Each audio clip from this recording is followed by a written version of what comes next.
à toutes et à tous, bienvenue dans Sans Concession, une nouvelle émission avec une inauguration d'une nouvelle concession. On est à Paris, dans la capitale, on est dans le 17e Porte d'Asnières chez MFC 17, une concession historique dans la capitale, une nouvelle concession Yamaha qui coïncide avec la sortie du T-Max 2022 qu'on a essayé évidemment. On est en ville, le T-Max c'est un outil de ville, on est allé s'échapper un peu dans Paris et dans les alentours. Dans cette émission, énormément de belles choses, notamment il y aura du GP, c'était le Grand Prix de France la semaine dernière, le week-end dernier, avec les Français, Fabio Quartararo, Johann Zarco, plein de nouveautés, plein d'exclusivités dans son concession. Suivez-nous, ça va être super.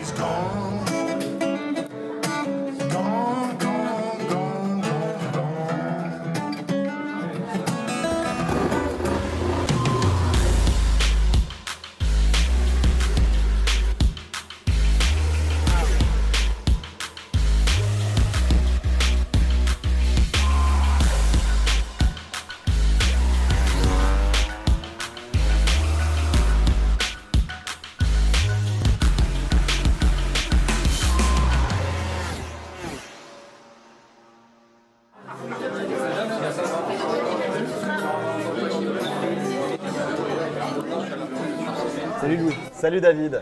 Merci de nous accueillir ici chez MFC 17. Je passe souvent devant la concession. sans m'arrêter. C'est très dense, il y a beaucoup de passages ici. Il y a beaucoup de passages. On est juste à la sortie du périphérique Porte d'Asnières, sur un axe assez important d'une entrée sur Paris. Bienvenue chez nous. On est ravis de vous avoir parmi nous ce soir. Et donc ce panneau Yamaha, je le vois depuis quelques temps, Ouais. mais l'inauguration, vous la faites ce soir. Pourquoi? C'est le Covid? C'est le Covid, exactement. On a ouvert exactement au mois d'avril 2021. Et on était encore en pleine période Covid. Bon, c'est toujours le cas aujourd'hui. Et ça nous a empêché de faire un premier événement pour le lancement de la concession. Du coup, on a profité ce soir de la sortie du nouveau T-Max 2022. On va voir tout à l'heure. On va en parler On dans va en parler. l'émission. Ouais, on va l'essayer même. On va l'essayer aussi, et pour faire l'inauguration et fêter les 1 an de la concession. Cette concession, elle est historique dans Paris. MFC 17 comme 17e arrondissement. C'est ça, c'est ça. Et elle remonte à quand? Alors ici, on a ouvert en 2002. À l'époque, c'était une concession, enfin ça l'est toujours, on fait toujours l'entretien des Suzuki, mais c'était officiellement une concession Suzuki. On fait l'entretien des multimarques aussi, de 4 marques différentes, donc Suzuki, Kymco, Indian et Yamaha, depuis 1 an. On est ravis d'avoir rejoint la marque bleue Yamaha. Et toi, personnellement, c'est une histoire de famille aussi, MFC 17, non? C'est une histoire de famille. Mon père a fondé sa première concession, Kawasaki Étoile en 77. Ah oui, donc ça remonte à un petit moment, et on bosse ensemble depuis 11 ans maintenant. D'accord, bah ouais, c'est une belle aventure. Tu roules toi en moto, j'imagine? Je roule en moto, je roule en Tracer 900. Comme moi. Voilà, je suis tombé amoureux de cette moto depuis 1 an, depuis qu'on fait cette marque, et j'arrive pas à décrocher du Tracer. D'accord, même à Paris, c'est bien, c'est mieux qu'un T-Max Alors, 900? c'est sûr qu'un T-Max dans Paris, c'est l'arme absolue. On a un grand coffre, pas de passage de rapport. Bon, quoique maintenant le Tracer 9 a le shifter sur la version GT. Donc bon, c'est quand même un vrai plaisir aussi. C'est 2 philosophies, mais quand on sort de Paris, c'est vrai que le Tracer, c'est quelque chose. Alors quand on arrive ici, on voit la devanture, MFC 17, j'en parlais, c'est très connu. On n'imagine pas qu'il y ait une telle surface en bas aussi. Ouais, effectivement, en fait, ici c'était une imprimerie à la base, puis une concession automobile. Et on a la chance d'avoir une grande surface en sous-sol, 1000 m², qui nous permettent de quand même stocker pas mal de machines. 1000 m² en sous-sol. En sous-sol, exactement. Voilà. Louis, quel modèle vous vendez en général ici? Alors, le T-Max, on est à Paris, c'est le royaume du T-Max. Hein. C'est le royaume du T-Max. Est-ce que vous en vendez plus en proportion que… Est-ce que vous avez les infos? Vous en vendez plus qu'ailleurs, les T-Max? Alors, disons, déjà parmi nos ventes, c'est vrai que le Move, donc les scooters dans la gamme Yamaha, vont être 80%, la famille Move, exactement, vont être 80% à peu près de nos ventes actuellement. Les clients cherchent un utilitaire, de quoi se déplacer dans Paris rapidement, efficacement. Depuis peu de temps, on a l'arrivée du 3 roues aussi, du Tricity, exactement 300, 125 puis 300, qu'on a maintenant depuis 2 ans dans la gamme Yamaha. Et après, on s'est spécialisé aussi dans les petite préparation, vous allez en parler juste après avec Clément de chez Tank Machine. Ok, merci Louis. Merci David. Merci, on va te laisser préparer toutes les festivités. Il y a du monde. Hein, il y a du monde qui arrive, j'espère. Ouais. Intérêt. Alors, on va aller les voir, on va aller voir un peu tout le monde. Okay. On va commencer commencer par Katia. On a plein de questions à lui poser. Mais avant, tu nous as fait le plaisir de nous prêter le nouveau T-Max. On ne l'a pas abîmé, on te l'a ramené. Ouais, vous êtes sympas les gars. Ouais. Allez, laissez tout de suite du T-Max.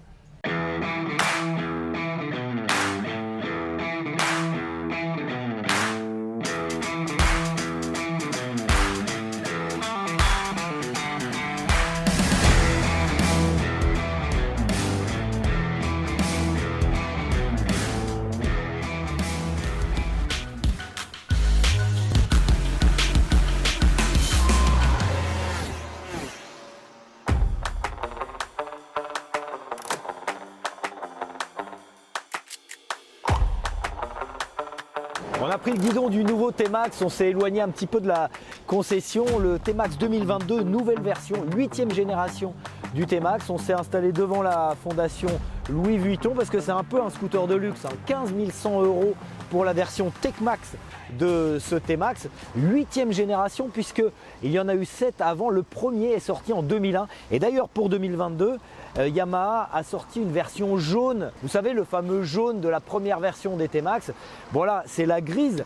On a pris le casque assorti, mais le T-Max est très beau dans cette livrée. Très belle finition avec un écran TFT 7 pouces de très belle facture. Là aujourd'hui, ce qui change sur la nouvelle génération de T-Max, c'est essentiellement de la cosmétique. Parce que voilà, le T-Max, il nous fait prendre un coup de vieux, 20 ans le T-Max, mais il s'adresse toujours à une clientèle jeune à moins jeune. Lui, il n'a pas pris une ride à coup de grand lifting. Il y en a un nouveau pour cette année, un lifting. Alors bien sûr, cette version Tech-Max, dans la livrée que nous a prêté MFC 17, elle est encore plus luxueuse. Vous voyez, il y a des petits détails comme ces repose-pieds, le cache. Il y a plusieurs détails supplémentaires comme la peinture sur l'arceau du dosseret.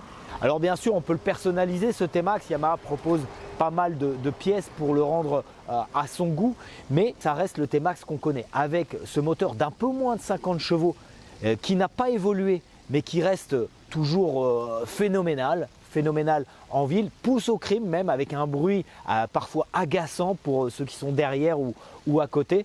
Et le T-Max, c'est aussi et surtout un châssis de moto avec un moteur solidaire du cadre, un comportement véritablement sportif, un freinage démoniaque avant-arrière évidemment puisque on est sur un scooter. Dans sa version Tech-Max, le T-Max propose pas mal d'options comme la selle chauffante, les poignées chauffantes, la bulle réglable.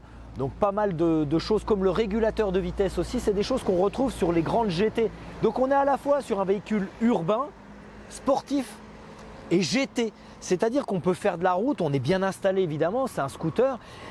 L'un des défauts de ce scooter, c'est qu'il n'y a pas une capacité de rangement énorme, on peut mettre un casque, mais on est sur un hybride, c'est-à-dire que c'est ce qui a fait toujours le succès du T-Max, c'est-à-dire que c'est un véhicule urbain dont on peut se servir pour faire des virages, pour se sentir comme dans un environnement sportif. Alors ce qui a défrayé la chronique aussi sur le T-Max, c'est le vol. Alors il y a eu un tracker sur ce T-Max intégré. Là aujourd'hui, la plupart des utilisateurs se tournent vers un traceur comme le Coyote notamment. Donc ce T-Max, il propose nombre de rangements avec vous voyez cette petite trappe avec la prise USB qui va bien. Il y a tout le confort moderne. On est loin de 2001, mais on reste sur une silhouette qu'on connaît. Yamaha ne s'est pas trop éloigné de la recette qui a fait le succès du T-Max. Le concurrent principal du T-Max, du maxi scooter T-Max aujourd'hui, c'est le Honda XADV parce que on sait Suzuki a jeté l'éponge avec le Burgman 650 qui était beaucoup plus luxueux, souple et confortable, beaucoup plus GT et urbain et moins sportif. Ce qui a évolué pour 2022, c'est notamment la position de conduite. Alors on ne pose pas encore les pieds au sol tout à fait quand on fait moins de 1,80 m, mais le guidon a été un peu abaissé, le cintre a été légèrement un peu plus, on est légèrement un peu plus sur l'avant, le cintre a été abaissé, ça fait partie des changements ergonomiques de ce T-Max 2022. Alors parmi les détails qui nous ont plu sur ce T-Max, il y a évidemment le frein de parking hein, qu'on connaît parce que c'est un scooter, il n'y a pas de vitesse engagée. Ce qui nous a plu aussi, c'est le verrouillage ici du guidon. Et en fait, quand on met la béquille centrale, ça verrouille aussi la béquille centrale. Donc c'est assez intéressant, c'est bien pensé de la part de Yamaha. On reste sur un engin volumineux, 220 kg pour ce T-Max, mais le moteur de 560 cm3, 47,5 chevaux, emmène largement le scooter à des vitesses de croisière de plus de 130 km/h. Si on a envie sur l'autoroute pour ce T-Max, on peut prendre l'autoroute. Et puis en ville, franchement, il y a des reprises phénoménales. Une consommation d'à peu près 5 litres au 100 selon la conduite. Alors attention parce que ça reste un véhicule pousse au crime. Donc on a envie d'envoyer avec ce T-Max. Il y a le bruit qui est légèrement agaçant. Il y a l'entrain du bicylindre qui fait que le T-Max restera encore et toujours un scooter sportif.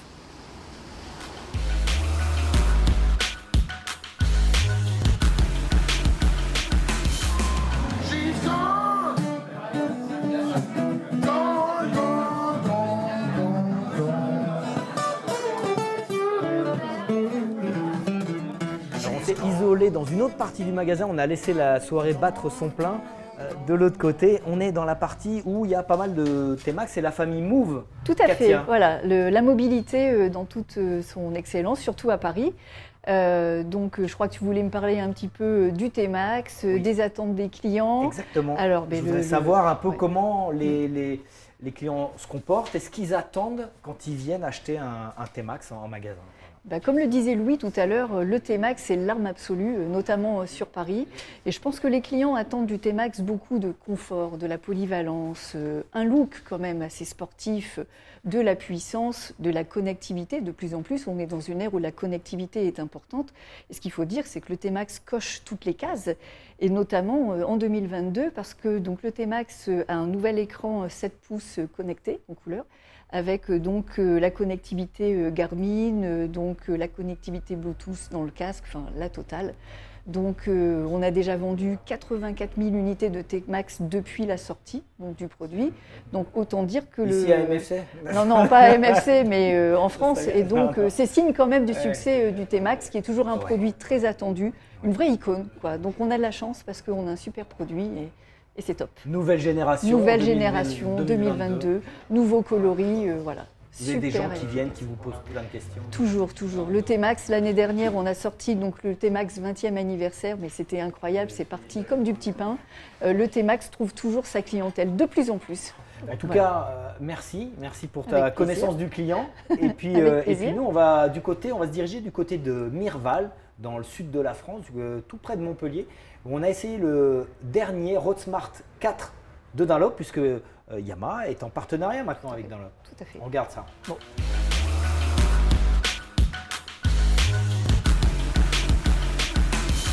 Nous étions aujourd'hui sur le circuit de Mirval pour essayer le nouveau pneu Dunlop Sportmax 4.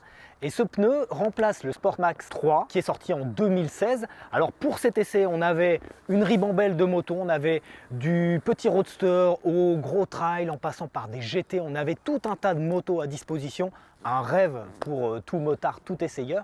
Et donc on a roulé sur ce circuit de Mirval qui appartient à Dunlop. On a fait plusieurs ateliers. On a fait un atelier pluie sur un circuit mouillé où on a pu voir toute la maniabilité du pneu et la précision du nouveau pneu Dunlop Sportmax 4. On a roulé aussi, on a fait un test de maniabilité sur un parcours lent, un peu comme une moto-école. Et puis on a fait également un test sur ce circuit de Mirval. Donc c'est un circuit sur lequel on a roulé plutôt vite derrière Jérémy Guarnoni, notre guide, le pilote officiel BMW. Aujourd'hui, Jérémy Guarnoni a intégré le team d'endurance. Il était là pour nous guider. Alors ce qu'on a vu sur ces différents tests après une matinée passée sur la route, sur tout type de revêtement, donc du gravier, de l'asphalte, du gras, du mouillé, parce que la météo était incertaine. Ce qu'on a vu, c'est que ce pneu, par rapport au Sportmax 3, qui était assez précis déjà, eh bien, ce pneu garde la stabilité et la maniabilité du Sportmax 3, mais il est plus précis. Sur le parcours lent, il engage un peu, donc il incite à être plus vif, à à être plus dynamique au guidon. C'est vrai que sur le circuit, on ne l'a pas vraiment comparé, mais on a pu rouler très vite avec différents types de motos. Donc on avait des BMW 4 cylindres, des BMW bicylindres, Suzuki 4 cylindres, on avait toute la série des Z carénés, des SX GT. On a pu mesurer toute la technologie de ce nouveau pneu qui utilise l'appareil qui dépose la bande de roulement sur la carcasse pour les pneus Moto 2. Donc c'est une toute nouvelle technologie de la part de Dunlop. 2016-2022, nouveau pneu Sportmax 4. Et donc le test routier de ce matin, avant les tests sur ce circuit de Mirval, nous a montré que ce pneu donnait confiance, que ce pneu reste stable à haute vitesse. Et puis il est un peu plus vif. Le test pour moi le plus flagrant, le plus surprenant, c'était le test sur le parcours wet, le parcours pluie, où on a vu que en passant de l'une à l'autre sur la même machine, on avait une Suzuki GSX S1000, puis on avait une BMW Boxer, eh bien, que ce soit sur l'une comme sur l'autre, sous la pluie c'est bluffant, c'était déjà bluffant avec le Sportmax 3, mais avec le Sportmax 4 c'est plus précis. Moi j'écartais beaucoup plus la trajectoire avec le Sportmax 3 et on peut remettre le filet de gaz un peu plus tôt. Donc une amélioration très nette sur le mouillé, sur le maniable, une amélioration sensible. Il engage un peu le Sportmax 4. L'objectif c'était de garder la même maniabilité que sur le 3. Et puis sur le rapide ou sur le routier, on n'a pas comparé les deux. Sur les parcours lents et wet, on a comparé. Mais sur le circuit comme sur la route, on avait la version Sportmax 4, on a pu mesurer les qualités de ce nouveau pneu. Alors c'est un pneu qui va couvrir une gamme très large, 21 dimensions. Il faut savoir que du petit roadster au gros trail en passant par la GT, ce pneu couvre les dimensions pneumatiques de 16 des 20 meilleures ventes sur le marché européen. Donc c'est particulièrement stratégique pour Dunlop. C'est un pneu Sport Touring, ce Sportmax 4, et c'est un pneu qui nous a convaincus.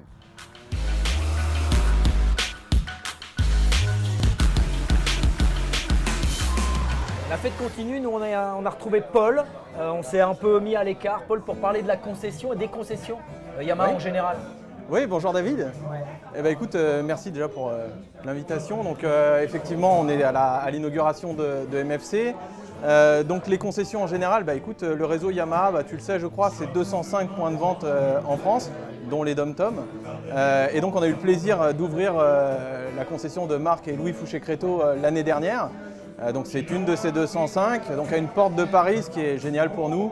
L'emplacement est top, tu l'as vu. Et donc effectivement, ouverture immédiatement avec l'ensemble de l'identité visuelle que tu peux voir autour de toi avec les 3 univers que tu as déjà vu dans d'autres concessions. Les univers, le Move. Alors le Move, ouais, pour tout ce qui est commuting, mobilité urbaine. Ouais. Le fil, donc c'est tout ce qui est l'univers rouge qu'on retrouve derrière nous. Qui va correspondre au côté passionnel, utilisation sur route principalement d'une moto par plaisir. J'ai envie de me faire plaisir avec mon 2 roues, donc ça va être toutes les XSR, les MT, les traceurs. Ouais. Et puis le race derrière toi, ouais, tu ne connais pas ça. Non, je ne connais pas bien. On en reparlera avec Amandine là, qui est juste devant, là, qui est en train de discuter. On parlera du côté race. Bien sûr. J'avais une petite question. Paris, alors c'est bien, tu le disais, d'être au port de Paris, mais est-ce que c'est contraignant? Vous avez une charte, vous avez des couleurs, tu l'as dit, hein, une identité visuelle. Est-ce que c'est plus difficile de mettre en place ça dans un endroit qui est nécessairement plus restreint que dans d'autres coins dans le monde ou en France? Alors, on a une charte qui est à géométrie variable. On s'adapte. C'est-à-dire qu'il y a des incontournables. Les incontournables, ça va être la couleur beige sur les murs. Ça va être les plafonds de couleur plutôt sombre, brun. Ça va être le carrelage. Et puis, ça va être ces fameux univers. Mais après, la modularité est totale. C'est-à-dire que quand on a un tout petit emplacement, eh bien, il faut qu'on sache regrouper peut-être plus de motos en moins de place et puis aussi faire la part belle aux segments les plus représentés. Ici, Paris, eh bien, il y a un segment Move qui est prépondérant. Ouais, bien sûr, avec le nouveau T-Max dont on a fait l'essai. Voilà. Bon, merci Paul pour cet éclairage sur le monde des concessionnaires que tu le connais par cœur, hein, ce côté commercial. Écoute, on travaille ensemble effectivement depuis un bon moment avec le réseau, donc oui, on commence à bien se connaître, en effet.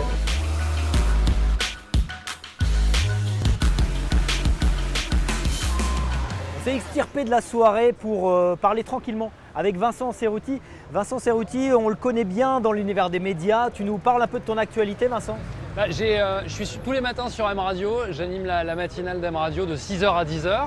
Et puis je me suis retiré des écrans après les années sympas de Danse avec les stars. J'avais besoin de faire une petite pause télé, donc pour mieux y revenir bientôt. Mais là en attendant, je fais que radio. Et puis si, je m'occupe de mes enfants aussi. Ça arrive à des gens bien de faire des pauses télé. Ouais, c'est bien, ça fait du bien. Tu réfléchis, tu remets les choses à l'endroit, ça fait pas de mal. Là, on est chez MFC, tu les connais bien, MFC, tu es client chez eux depuis combien de temps, toi? Je connais Louis, que j'ai rencontré il y a presque un an, et j'ai été sensible au discours du gars parce que je trouve qu'il est très intuitif, il est curieux, il est gentil, et ça c'est vachement important. C'est un mec sympa, c'est un mec humain, et je me reconnais un peu en lui, quoi. On a des similitudes dans nos caractères, dans notre approche. Et il m'a dit, Louis m'a dit, Vincent, il est super, en plus, il porte nos fringues. Ouais. T'aimes bien? J'adore. Non mais je te jure. Et tout le monde me demande, justement à la radio, des fois je viens avec des fringues Yamaha, ils me disent, bon alors, t'es vendeur dans quelle concession? Alors comment ça se passe? Ouais. Et ils se foutent de ma gueule avec ça. Mais non mais j'aime bien, je suis fier moi. Et ils sont très pointilleux sur leur ligne de vêtements. Ah bah ouais, ça rigole pas. Moi attends. des fois je vois pas trop les différences d'une année sur l'autre, mais eux ils les voient Ah immédiatement. bah ça, je vais te dire. Tu vois par exemple le liseré blanc, il était pas là l'année dernière. Ah ouais, bah Eh ouais. ouais. Ah, on déconne pas avec les fringues chez Yamaha. Non, on déconne pas avec les fringues. Ici, c'est l'inauguration de la concession, c'est le lancement du nouveau T-Max. C'est ce soir, on l'a essayé le T-Max. Bon, il nous plaît bien, mais toi, tu l'as pas le permis encore. Alors non, je l'ai essayé moi sur un circuit fermé.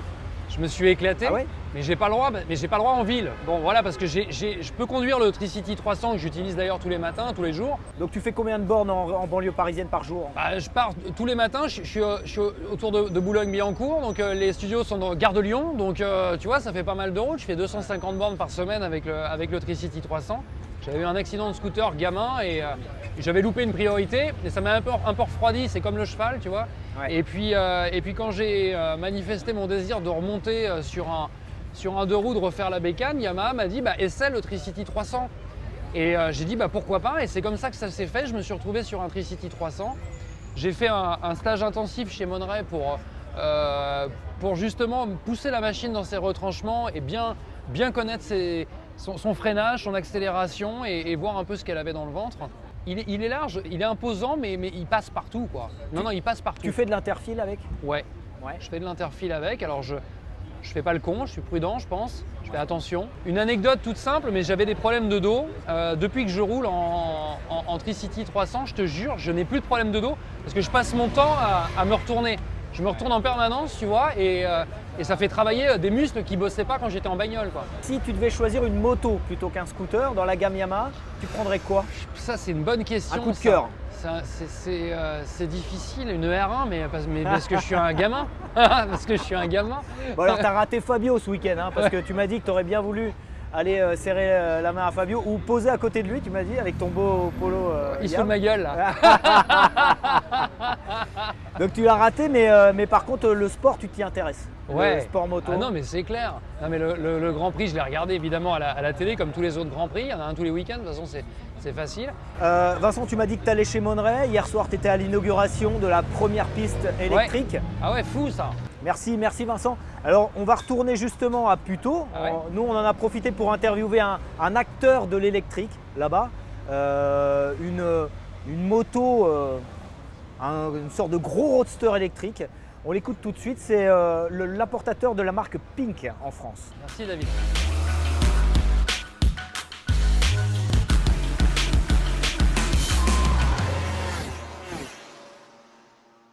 Le projet de l'électrique, c'est quelque chose qui nous tenait à cœur parce que ça revalorise un peu la moto. La moto, c'est souvent accusé, dès qu'on dit moto, c'est bruit, c'est pollution. Et là, c'est incroyable quand on voit les cours, quand on voit les essais. Là, je vous invite vraiment à essayer le plus possible ces machines. On voit vraiment que ça fait aucun bruit et qu'on va dans le sens de l'histoire et qu'on montre l'exemple. Ovao est une marque qui va arriver en France dès cet été, d'origine taïwanaise et fait partie d'un groupe qui fabrique des châssis pour les motos thermiques de Honda, Yamaha, KTM et Ducati entre autres. Ovao a décidé de se lancer dans la moto électrique avec une chaîne de traction, une batterie et un moteur et greffer tout ça sur leur châssis maison. La marque a choisi la société Pink Mobility pour la distribution exclusive en France. Alors Pink, c'est une entreprise francilienne qui existe depuis 6 ans et qui, elle, s'est spécialisée plutôt dans la construction de deux roues électriques, plutôt dans les scooters électriques, voilà, en 50 et en 125. Et aujourd'hui, depuis le début de l'année, c'est la première marque de scooters électriques en termes de vente en France. On est fournisseur de scooters électriques pour Philippe Monneret et Easy Monneret depuis 3 ans. On a ici des scooters qui servent à l'apprentissage des règles de sécurité et du maniement du deux roues depuis déjà quelques mois. On est ravis d'avoir pu accompagner aussi Monneret avec nos produits sur cette initiative et on espère que ça va faire des petits évidemment et qu'il y aura plein d'autres pistes électriques qui vont se développer en France par l'intermédiaire de Monneret.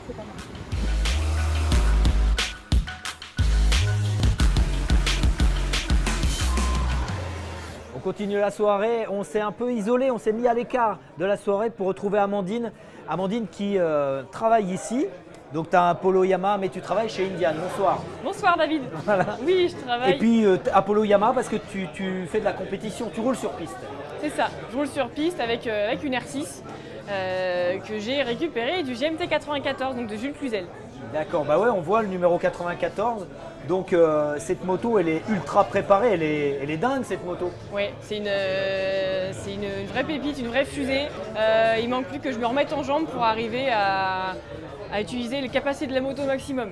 Voilà, parce que j'imagine que quand tu arrives sur une piste, sur un circuit avec cette moto, on te regarde un peu. Hein. C'est ça.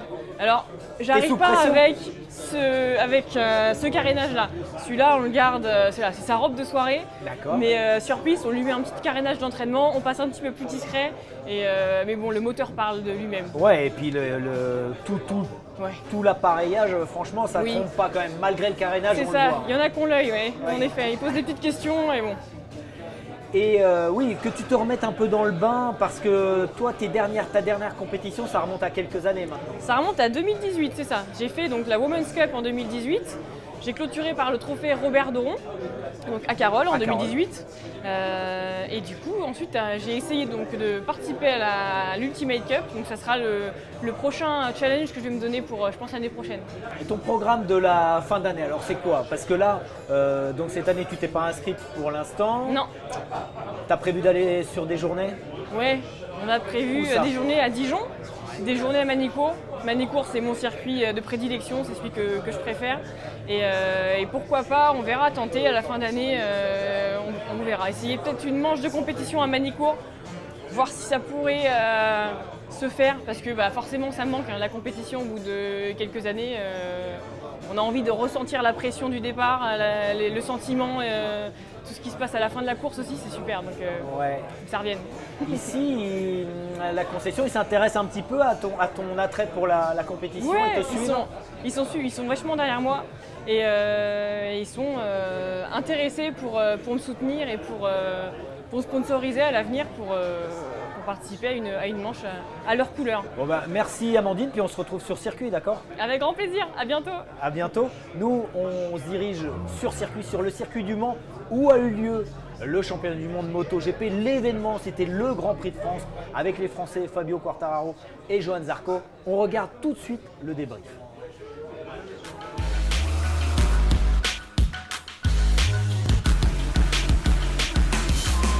La déception, la désillusion française. On pensait que Fabio allait gagner. Enfin, très honnêtement, moi, je pensais, j'osais y croire. Même si Eric Mahé m'a expliqué ce matin qu'il fallait être fou pour y croire. Enfin, je pense aussi pour le public. Tout le monde avait envie Alors, on a chanté la Marseillaise avant le départ. Je pense qu'ils auraient bien aimé la chanter après. Voilà. Alors, Fabio était seulement 4e sur la grille, mais il était confiant. Enfin, en tout cas, il voulait y croire parce qu'aux essais, c'est lui, encore une fois, qui avait eu le meilleur rythme sur la FP4. Enfin, même sur l'ensemble des séances libres, c'était lui le plus régulier en 31, voire en 30. Il pensait avoir moins de problèmes liés à son pneu avant, comme il avait eu à Jerez, parce qu'avec le médium, il pensait que les écarts le pneu chaufferait moins, même en paquet. Il pensait pouvoir s'extraire des Ducati. Bon, finalement, il a raté son départ. Il s'est retrouvé 8e au premier tour, et puis il n'a jamais pu doubler. Il était très frustré à l'arrivée parce qu'il a dit « j'ai pas fait un seul dépassement ». Alors, il a gagné des positions parce qu'il y a eu 3 chutes devant lui, Bagnaia, les 2 Suzuki. Il a doublé Marquez, mais qui a fait une erreur. Donc, il dit aujourd'hui « je m'amuse aux essais, mais je m'amuse plus en course ». Donc, c'est vrai qu'il y a voilà, c'était évident derrière Aleix Espargaro, à la sortie du raccordement, à la sortie du garage vert, chaque fois il se fait déposer, il prend 30 mètres. Donc après c'est impossible d'aller doubler, surtout que voilà, aujourd'hui doubler au freinage avec le pneu qui chauffe, les éléments aéros qui permettent à tout le monde de vraiment freiner à la limite, ça devient très compliqué. Donc déception, il termine que 4e. Malgré tout, il est toujours leader du championnat parce que ça reste le pilote le plus régulier, parce que derrière lui, ses adversaires enchaînent les boulettes. Il n'a pas d'adversaire pour l'instant à sa hauteur. Voilà, Bagnaia était en train de revenir après sa victoire à Jerez. Enfin, il y avait du mieux au Portugal, mais au Portugal, il est parti de loin parce qu'il était tombé avec la pluie aux essais, etc. Donc ça faisait trois courses qu'il était performant. Et là, il était parti pour gagner, voire finir 2e, et quand Bastianini a doublé, il a pété les plombs. Et il est tombé, au lieu d'accepter de prendre 20 points, mais il en a perdu 0. Et à l'arrivée, bon, d'ailleurs, il a battu sa coulpe en disant si je veux être champion du monde, il va falloir que je sois plus mature. Donc il a admis, voilà, c'était son erreur. On l'a vu rentrer tout penaud, marcher dans la voie des stands tout seul. Il y a une belle image à ce sujet. Donc voilà, Fabio est toujours en tête et on se dit qu'au travers les choses, il peut y rester, parce que c'est vrai alors Bastianini... 3 victoires quand même. 3 victoires. Et il n'est pas en tête. Non, parce qu'en fait, en dehors de ça, c'est le grand mystère de ce début de saison, parce que Bastianini, quand il gagne, quand tout va bien, il gagne, et par contre, quand ça se passe pas très bien, son meilleur résultat, c'est 8e en course, donc c'est un mystère. Voilà, il y a des moments où il est vraiment, quand il est en difficulté, exactement, il n'y arrive pas. Par contre, quand ça fonctionne, il a quand même gagné là. Il est tombé quand même 3 fois aux essais, une fois warm-up. Donc c'est vrai que il pensait pas être aussi bien en course. C'est un incroyable finisseur, Bastien. Ouais, c'est son pilotage. Hein, il est celui qui une qualité qu'il partage avec Fabio, quoi, d'être assez cool avec son pilotage qui n'est pas très agressif, il économise, il réserve ses pneus pour les fins de course, et c'est là qu'on fait la différence. L'élève Miller. L'élève Miller, effectivement, manque de régularité, mais bon, là pour une fois, on va lui mettre une très bonne note. Moi je lui mets 9 comme Aleix, en fait, pour des différentes raisons, mais effectivement, Miller, c'est. Mine de rien, il fait un podium, il met une GP22 sur le podium. C'est le meilleur représentant de la Ducati officielle ce week-end. Il a fait de très bons essais. Après, est-ce que tous ces résultats vont lui permettre de garder un guidon chez Ducati ? Ça, rien n'est moins sûr. Et Aleix, parce qu'il enchaîne un 3e podium d'affilée avec Aprilia, et ça fait 4 cette saison, puisque en rajoutant sa victoire en Argentine, ça fait, on est sur une belle saison d'Aleix Espargaro, et il poursuit sur sa lancée. C'est bien ce qu'il fait depuis le début de la saison. Oui, il confirme course après course. Donc une autre note. Écoute, moi je mettrais un 7 à Johan ce week-end, puisque malgré sa pénalité pour avoir gêné un certain Paul Espargaro durant les qualifs, alors Paris est parti 9e du coup sur la grille. Du coup il fait une belle remontée, et puis il s'est battu face à lui Marquez. A doublé par contre. A pu doubler. Mais Marquez notamment. Margot, quelle note pour le public du Grand Prix de France et pour l'organisation globale du Grand Prix de France ? Pour le public, je mettrais un 10, parce que comme j'ai répété plusieurs fois, les voir un circuit entier chanter la Marseillaise, même si c'était du coup avant le Grand Prix, c'est quelque chose, comme dans un stade. Margot met un 10 au public, moi je mettrais un 9, parce que personnellement j'ai trouvé très déplacé, encore une fois, les sifflets à l'égard de Marquez ou voire à l'égard de Paul Espargaro. Moi, je trouve que c'est les sifflets sur une grille de départ, ça n'a pas sa place.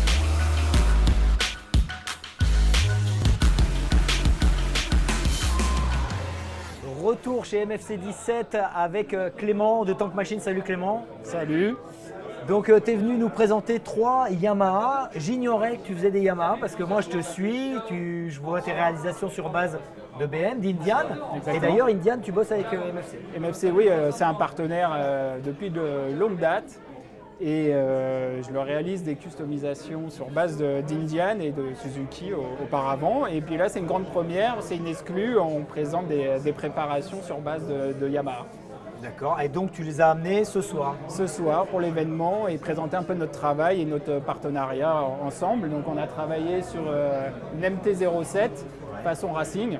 Ouais, la couleur est très belle. Voilà, on a essayé de changer un peu les codes et de travailler sur une déco et un style un peu plus épuré. Après, on présente aussi ce soir une XSR 700 vraiment façon scrambler, très dépouillée, avec des pneus à tétine, un colorimat, kaki, vraiment tendance. Ça, c'est une machine, la XSR 700, c'est une base de customisation très assez large parce qu'en fait, ça donne plein d'idées, c'est très évolutif. Moi, j'ai choisi ce chemin-là, le côté scrambler, mais c'est vrai qu'on peut le décliner dans plein de versions. C'est ce qui est assez drôle avec cette moto en fait.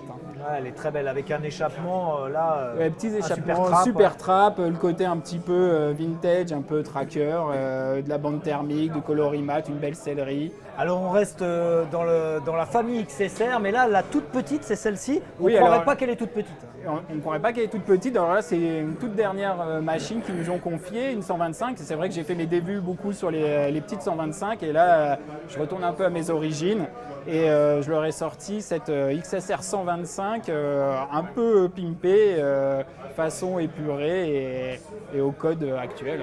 Très valorisante. Donc Tank Machine c'est installé en région parisienne vous êtes? Alors au nord de Paris, à Montigny-les-Cormeilles exactement, donc très proche de Paris. Et on a un atelier de 400 mètres carrés dédié à la customisation. Donc j'invite tout le monde à venir nous rencontrer puisque c'est une belle place et on voit de belles choses. Bon, merci Clément, on va se pointer chez toi un de ces jours pour essayer une machine. Avec plaisir. Non, je reçois avec grand plaisir. Et nous on va descendre d'un étage pour le web atelier où on va découvrir les produits Yamalube.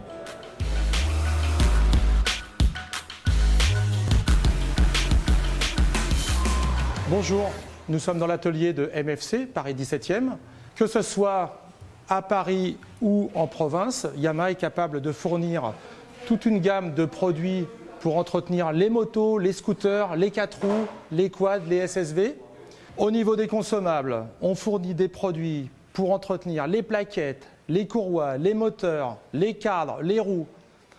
En ce qui concerne les produits d'entretien, on a toute une gamme de produits Yamalube avec de l'huile spécifique pour les motos et les scooters intégrant toutes sortes de viscosités. Ces huiles ont été développées spécifiquement par les ingénieurs japonais.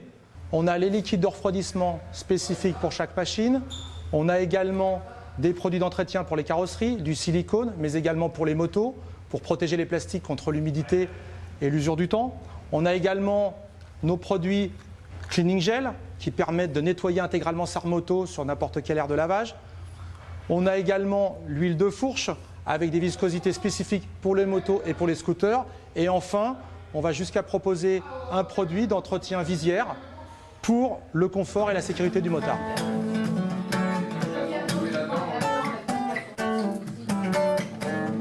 Voilà, on termine cette émission en musique. On a écouté un pilote de MotoGP jouer de la guitare, mais moins bien que Louis. L'autre Louis, merci de nous avoir accueillis. Merci Louis. à toi David, merci à toute l'équipe d'être venue. C'était cool de vous avoir. On a passé un super moment. Et j'espère que vous avez passé un moment super. Et ben à la prochaine fois, quand je passe, je m'arrête. Merci beaucoup. Allez, à bientôt. Salut.